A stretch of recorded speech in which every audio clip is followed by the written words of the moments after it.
Hi guys, അമ്മയുടെ നാട്ടിലെ വിശേഷങ്ങളായിട്ട് second പാർട്ടാട്ടോ. അപ്പം ഞാനിവിടെ എനിക്ക് വേണ്ടി ഒരാളെ എനിക്ക് കാത്തിട്ടുണ്ട്, കാണിച്ചു തരാം. ഇതാണ് എന്താ ആൾ ഭയങ്കര പാപം പൂച്ച കുട്ടിയാണ്. ആൾ ഗർഭിണിയാണ്, കണ്ടോ? ആൾ ഗർഭിണി പൂച്ചയാണ്, അല്ലേ? ഇങ്ങോട്ട് നോക്കിയേ. ഞാനിങ്ങനെ നോക്കുന്ന ആൾക്ക് ഭയങ്കര ഞാൻ ഇവളെ ചില സമയത്ത് പൂജിക്കാറുണ്ട്. വയറ്റിലിപ്പോൾ കുട്ടിയുണ്ട് കേട്ടോ. അതുകൊണ്ട് തന്നെ ഈ സമയം ഞാൻ അവളെ നല്ലപോലെ ദൃഷ്ടിദോഷം കിട്ടാണ്ട് തന്നെ പൂജിക്കാറുണ്ട് കേട്ടോ എപ്പോഴും. അതായത് പൂക്കൾ ഞാൻ എപ്പോഴും പറിച്ചിട്ടെടുക്കും. അപ്പം ഇയാൾ എൻ്റെ കൂടെ വരും. ഇയാൾ ഗർഭിണിയാണെന്ന് പറഞ്ഞ ഗർഭിണി തന്നെ, കണ്ടോ? കഴിഞ്ഞ ഏതോ ഒരു വീഡിയോയിൽ ഞാൻ ഇട്ടപ്പോൾ അത് ഗർഭിണി തന്നെയായിരുന്നു. കുറേ കുട്ടികളുണ്ട് ഇതിന് ശരിക്കും പറഞ്ഞാൽ. അതിന് ശേഷം ഞാനൊരു കറുത്ത ഫ്രൂട്ട് പറിക്കുന്നുണ്ട്. ഇതിവിടെ ആവശ്യമുള്ളൊരു ഫ്രൂട്ടാണ് ഞാൻ എടുക്കുന്നത്. പിന്നെ ഞാൻ അതിന് തന്നെ റെഡിഷ് കളറുള്ളൊരു ഫ്രൂട്ട് എടുക്കുന്നുണ്ട്.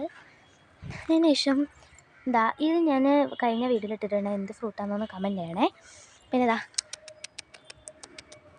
ഇങ്ങോട്ട് വാ മേരി, വാ ചേച്ചിയുടെ പൊന്നു വാ. അവിടെ കിടന്ന് ചോദിക്കല്ലേ, ഇങ്ങ് വന്നേ. ബാ, ഇത് മിട്ടുമല്ല, അത് മേരിയാണ്. ഇങ്ങ് വാ. നീ ആ കമ്പിന്നൊന്ന് പിടിവിട്ടേ, കുറേ നേരമല്ലോ. ഏയ്, നീ ഇങ്ങോട്ട് നോക്കടാപ്പാ, ഇങ്ങോട്ട് നോക്ക്. നമ്മൾ സുഗന്ധം ഇങ്ങോട്ട് വാ. ഇങ്ങനെയൊക്കെ വിളിച്ചാലേ വരുള്ളൂ.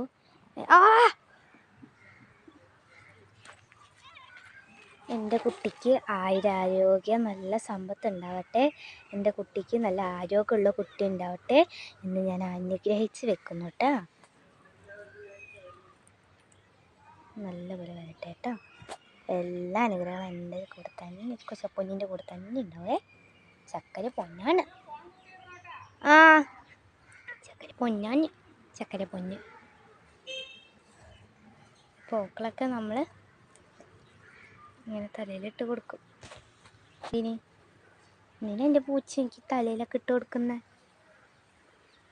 ആൾക്ക് 7-ാം മാസമായിട്ടുണ്ട്. ഇന്ന് വളക്കാപ്പാട്ടോ പൂച്ചക്കുട്ടിയുടെ. അപ്പം നിങ്ങൾ എഴുതേണ്ട പൂച്ചക്കുട്ടിക്കൊക്കെ വളക്കാപ്പോ നമ്മൾ വളക്കാപ്പ പാമ്പ്.